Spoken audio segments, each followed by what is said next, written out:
ओम श्री गुरुभ्यो नमः। हरि ओम।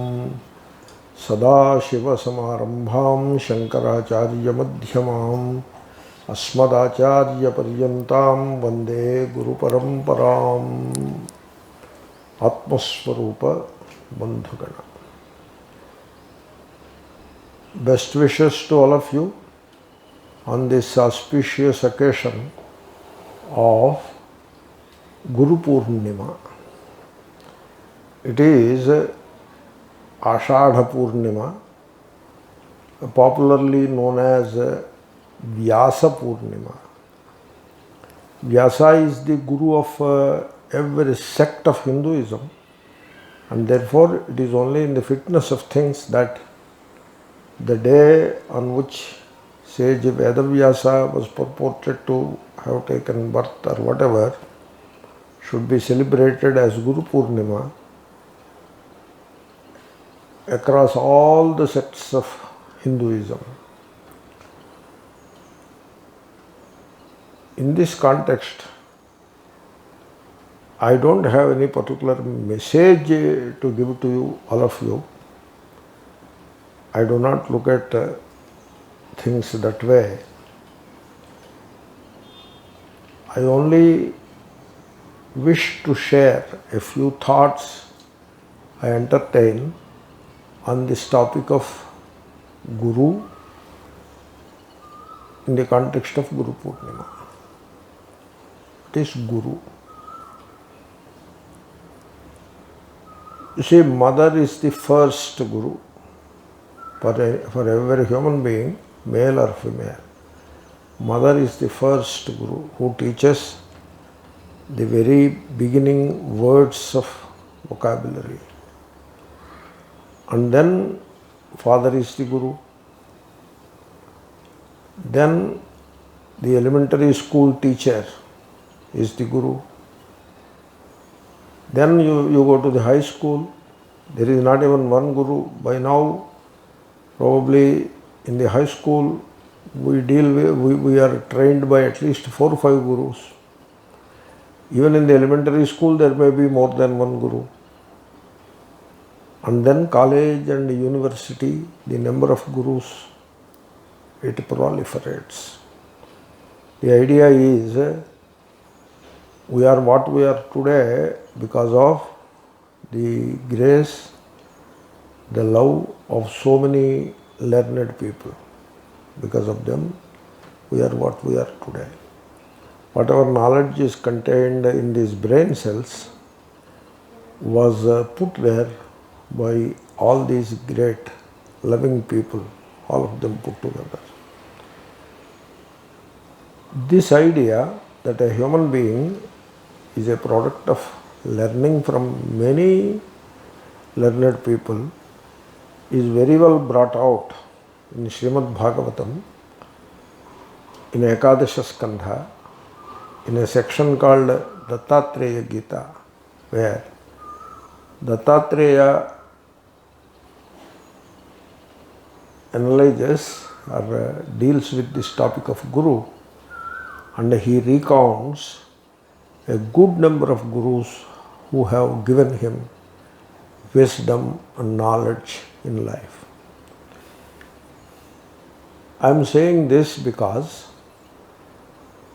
about the word Guru, a few misconceptions appear to have taken roots in the society. One of the important misconceptions is, or primary misconceptions is, there is only one Guru. And there should be only one Guru. There should not be a second Guru. This kind of a misconception is very unfortunate. When so many people helped us to know many things of life, how can you say there is only one Guru? In fact, I have seen, not in a judgmental way, but it's an observation without being an observer. That kind of an observation that I came across, the observation is that some of these people who vow that they have only one guru and therefore they are devoted to only one guru, should be devoted to only one guru, etc., they are very ill-informed, very mediocre. They might have studied a text or two here and there, I don't deny that, but they have not understood the spirit of the teachings. They don't have any vision of oneness. So they have brought in an element of fanaticism into this sacred vision of Guru. Therefore, one should not be like that, and I sincerely feel even the gurus should not encourage such a thing. You see, nobody is guru in an absolute sense. This is one important misconception that should be corrected. Nobody is a guru in an absolute sense. For example, sitting here in Bharat, I teach 3-4 students, an hour in the morning and an hour in the evening. During that 1 hour, I do not look at myself as guru. Maybe they look at me as guru. Only during that 1 hour. Even during that 1 hour, probably I happen to be a guru only from the standpoint of 3-4 students. From my own standpoint, I am not a guru. So, this I mentioned not to tell something about myself. I mentioned this to make the point that guru is not an absolute thing. When somebody teaches something to you, that somebody becomes guru in that moment. Now, the other one can teach us either consciously or unconsciously only when we are in a learning mode. When I am ready to learn, I am willing to learn, I am open-minded enough to learn, and now I am ready to learn, then the other person will be able to teach me something. And he may not be knowing that he is teaching me, but the learning person knows that he has learned something. The first lesson that I have learned, the lesson is the body is decadent, it is decaying even now, even as I am speaking it is decaying, and it is not the spirit, it is insentient, and there is no sense in identifying with a decaying physical entity. This lesson, very valuable lesson of Vedanta, I have learnt from a cobbler sitting on the footpath of a town. And even today, I remember him, the Guru, with a lot of devotion and gratitude. Maybe he is not living anymore. A cobbler told me that the body is ever decadent and it is decaying even now. And how he became a guru? Did he declare himself to be a guru? No. And when I told him that you are my guru, he was aghast. He was saying, sir, you are a big man, officer, educated. How you say I am guru? I am a cobbler sitting on the footpath. I said, you don't know you are a guru. You don't know that. I know that he is my guru. So this is how a guru word should be understood. It is not absolute. The cobbler became a guru because I learned something from him. When I asked him, the pair of chappals which he is trying to sell me, is there any guarantee that they will survive for good time? He said, sir, there is no guarantee even for the physical body. How can there be guarantee for a pair of chappals? I learned a very big thing that day, and that stays with me even today. And thereby he became a guru. Because I have learned, he became a guru. Suppose I did not learn. Suppose I am arrogant and a assume, very presumptuous that I have studied Vedanta, I am a teacher, I am a guru, I am a scholar. If this kind of presumptuousness is with me as part of my arrogance, then I would not have learnt anything from him. Then he would not have been a guru. But because I have learnt a valuable lesson from him, he became a guru. At that time it occurred to me a very interesting coincidence. Shankara said a very similar thing.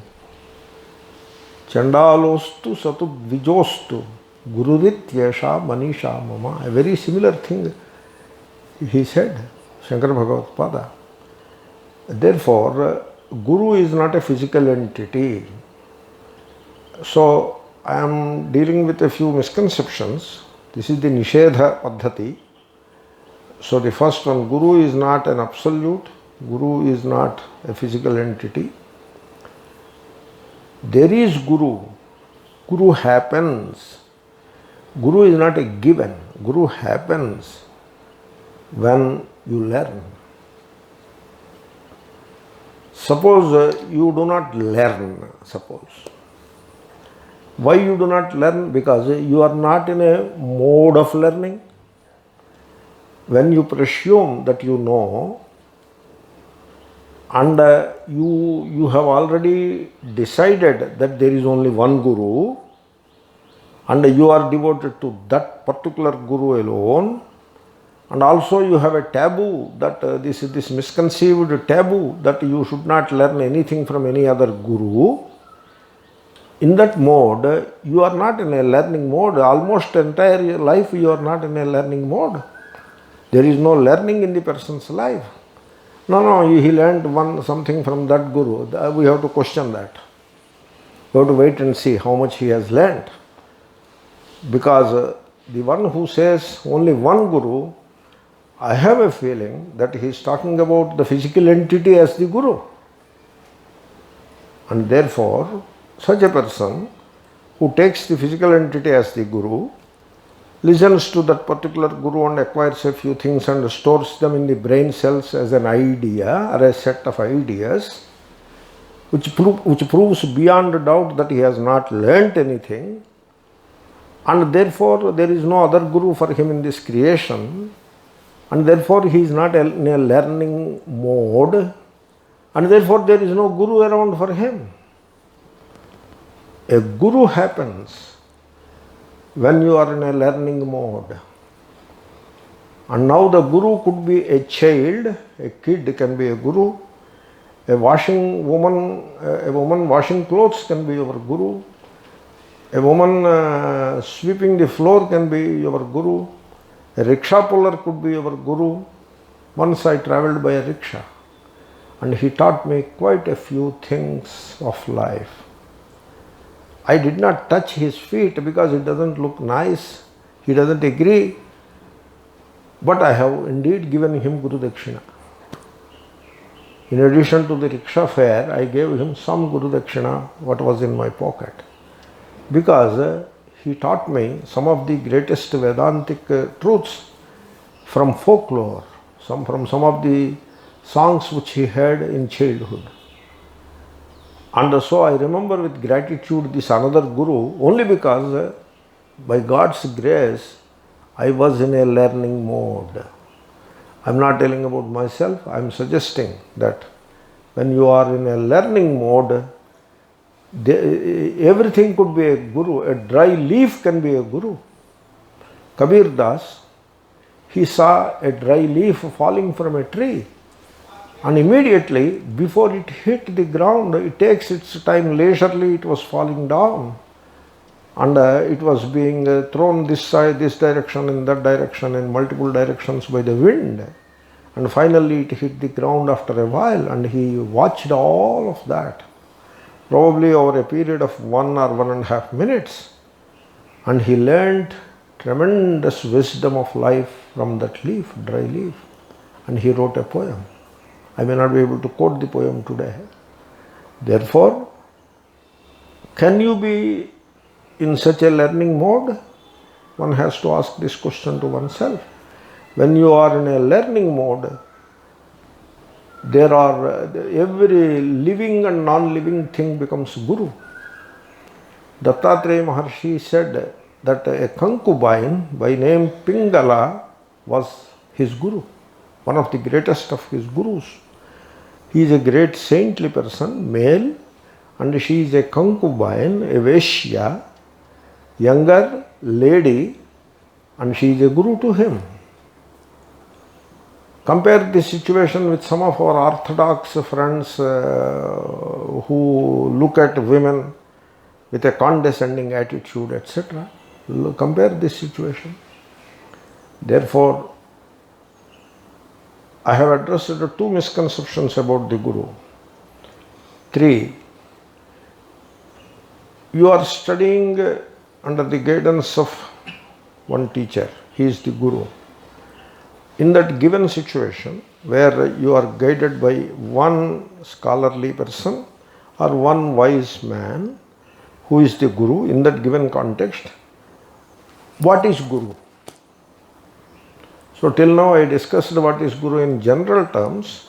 Now I am talking about Guru in a very specific context where as a student I am learning from one teacher continuously, day after day, month after month. Maybe for a few years I am learning and the other gentleman is teaching me. Therefore he is the Guru. For all practical purposes, he is the Guru, the Guru. In that context, what is the meaning of Guru? Is the physical person the Guru? The teachers of Vedanta who assume that they are gurus, they are acharyas, and the students who presume that they are learning Vedanta, they all should pay attention to one thing. Even in the limited context of learning from a given person for a length of time, the physical entity is not the Guru. You cannot bring the glory of the Guru to the level of a physical entity, which is prone to illness, disease, decay and death. Therefore, there is this glorious prayer by Shankara, Tasmai Shri Gurumurtaye Nama Idam Shri Dakshinamurtaye, and capturing the spirit of Shankara, Sri Shankara, Sureshwaracharya, the blessed Acharya, he wrote one verse in his Vartikam on Dakshinamurti Stotram in the beginning, which is an immortal verse. Ishvaro Guru Ratmeti Murti Bheda Vibhagine Vyomavad Vyapta Dehaya Dakshinamurtaye Namaha. If you don't mind my saying, I would say many of the so-called gurus and sishyas of Vedanta mumble this prayer as often as they are supposed to. Only mumble. So mumble the prayer and then do what they do, in which the spirit of the prayer is not to be seen anywhere. The spirit of the prayer is, you are not a physical entity. You, the student of Vedanta, you are not a physical entity. First, look at yourself. You are not a physical entity. A physical entity teaching a few ideas to another physical entity, that could be a physics class or a calculus class or a sociology class, but not a Vedanta class. In a Vedanta class, a physical entity is not teaching to another physical entity. A mortal is not teaching to another mortal. That is not Vedanta class. If that is how you look at the Vedanta class, then that is not a Vedanta class either. No surprise. When the Vedanta class is brought down to that level, the Sishyas become followers and the Guru starts exercising spiritual authority and there is no learning around. Only you find a lot of exposition or expounding of great ideas of Vedanta. Ideas. Idea is not the truth. And the students picking up a few of those ideas. That is all it happens. and all remain like a bag of bones, nothing more. So we have to examine all this situation on the day of Guru Purnima. If we don't examine today, when will we examine it?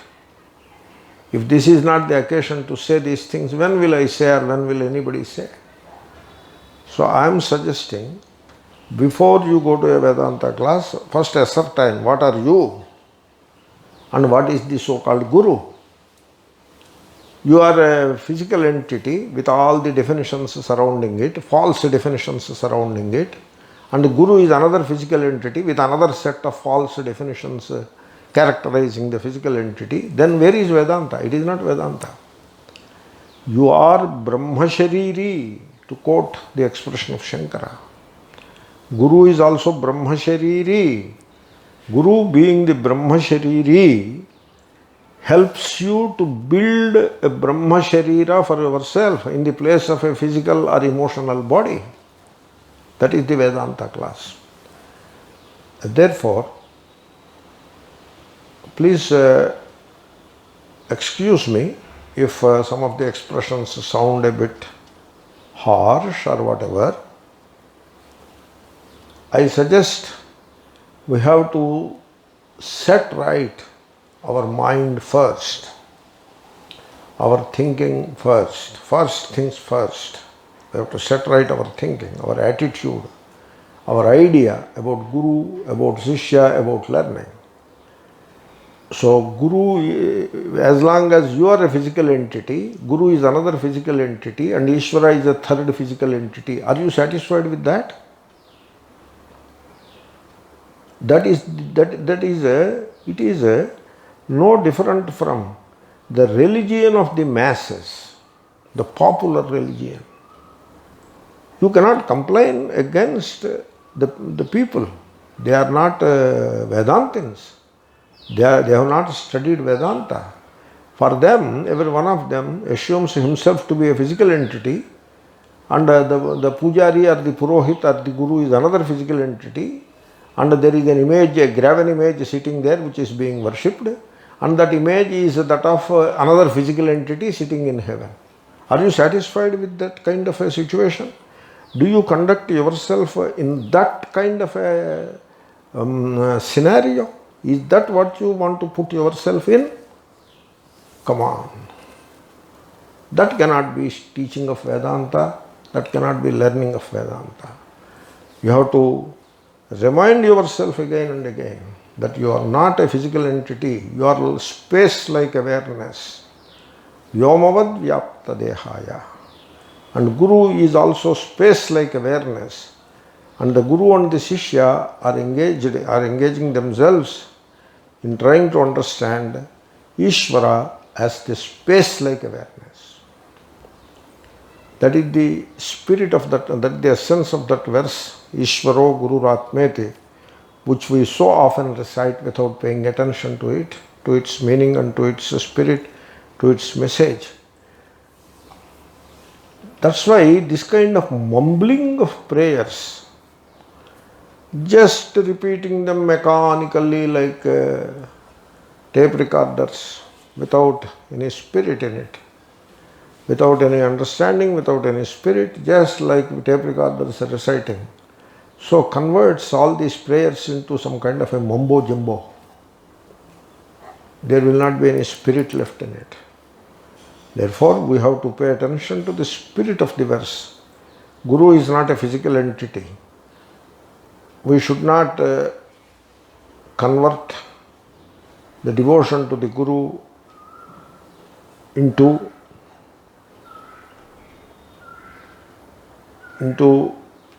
a kind of surrendering to a physical entity, exercising knowingly or unknowingly, consciously or unconsciously, some kind of a spiritual authority which is not different from economic authority, which is very much akin to economic authority. Therefore, this is a third loophole associated with the ideas of gurus that are prevalent in the society, And so the students of Vedanta, I would appeal, should pay attention and understand that neither they are physical entities, nor the Guru is a physical entity, nor Ishvara is a physical entity. In fact, if you care to know, if only you are willing to know, if only you are willing to take your understanding one level higher, there is no physical entity in this creation. Now, when will you come to that? There is nothing physical in this creation. What you call physical is psychological, and what you call psychological is physical. There is no difference between the two, and everything is an appearance in that consciousness absolute. When will you come to that level? When will you arrive there, sir? If you are devoted to a physical entity, one physical entity, another physical entity. Therefore, the third misconception about Guru being a physical entity has to be looked into not only by the Sishyas but also by the Acharyas of Vedanta. I was asked to say a few good words about Guru on the context of Guru Purnima. I now notice that all through this lengthy time, I have talked about what Guru is not. When I am reading, I am now trying to tell what is Guru. When I am reading Bhashya, Shankara Bhashya, it is a communion between what Bhashyakara is trying to say and the heart, not the head. It's a communion. It's an inspiration. It's awe-inspiring what he is trying to say. Shankara says some of the most glorious facts or truths in such a nonchalant way. He says, in a very nonchalant way, he is like throwing gems and diamonds at us. That is how the Bhashya is. And every single time I am awe-inspired, I am stunned to look at the Bhashya. That is the communion I would love to have between this heart and Shankara. Where is physicality in it? Shankara is alive, very much there. He is not aware, he is not historic, he is alive. The same thing happens when I study Swami Ramatirtha, Sri Ramakrishna, Swami Vivekananda. Sometimes an op-ed in New York Times, because Guru could be sitting anywhere. Therefore, that is the positive aspect of Guru and learning. Something which touches your heart. Whatever goes into your head is not a learning at all. Especially in the context of Vedanta. It could be learning in the context of mechanical engineering or whatever, but in the context of Vedanta, whatever goes into your head is a hindrance to true knowledge. Real knowledge is what goes into your heart and purifies your heart. First, it amazes your heart. It thrills your heart. And then purifies your heart, makes you think. That is the learning, and that is the teaching, and that is the Guru. And therefore, my Guru is not a physical Guru. He is not a physical entity. I learnt from Pujya Swamiji, I learnt from my father, I learnt from other great scholars. They are not gone, they are alive before me. And when I learn, when I see a statement in Brahma Sutra Bhashya, I suddenly remember my father, as if he is standing there and talking to me. And when I learn and teach a verse from Gita, I remember Pujya Swamiji. It is as if he is guiding me and helping me to explain the verse. That is the Guru. Finally, before I conclude this long message, you may ask, we worship the physical entity also. When it is alive, the physical entity we worship. And when the Guru is no more alive, we will make an image of the Guru, either a photograph or an idol, and we worship that also. And also we get the spirit of the teaching and Guru also. We do both. Sir, this both thing won't work in Vedanta. This samuchaya, for God's sake, it doesn't work in Vedanta. Either you are with the spirit or you are with the material thing. You cannot have the cake and eat it too, or you cannot have it both ways. You cannot be on both sides of the wall at the same time. Either you are with the spirit and therefore you are not with the physical, or you are with the physical and therefore you don't have anything to do with the spirit. Therefore, don't try to be very cunning about it. Cunning doesn't work. Cunningness. Therefore, be devoted to the spirit of Guru. Guru is not a physical entity. Guru is the vision, the teaching, the truth that you discover in your heart. That is the Guru. And finally, you be a Guru unto yourself. The last message of Bhagavan Buddha, when he was about to leave the mortal frame, he calls Ananda and tells him, you say to the Sangha on my behalf, everyone should be a light unto oneself. Be a light unto yourself. Atma is the Sadguru. Understanding Atma as the Sadguru, it is not denigrating the outer Guru. It is indeed the true worship of the outer Guru when you discover yourself as the Guru, Atma as the Sadguru. That is the true worship of the outer Guru. Therefore, outer Guru has the place, and finally it is the inner Guru who has to emancipate you. The outer Guru is like a signpost or a milestone. He won't walk the walk with you, whereas the inner Guru will walk with you all the way till the goal.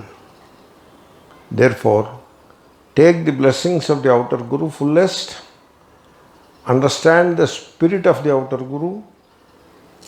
Any physical service that is required to be performed to the outer Guru in the context of physical entity, do it with full devotion. By all means you do it. But don't allow that physical aspect to cloud your vision, and be devoted to the spirit of the teaching. The spirit of the teaching is called the Guru. So don't allow the ills of Gurudom interfere with your learning. I have said enough. I thank you for your attention, and I wish you all happy learning experience in your life. I wish you all know the truth in life.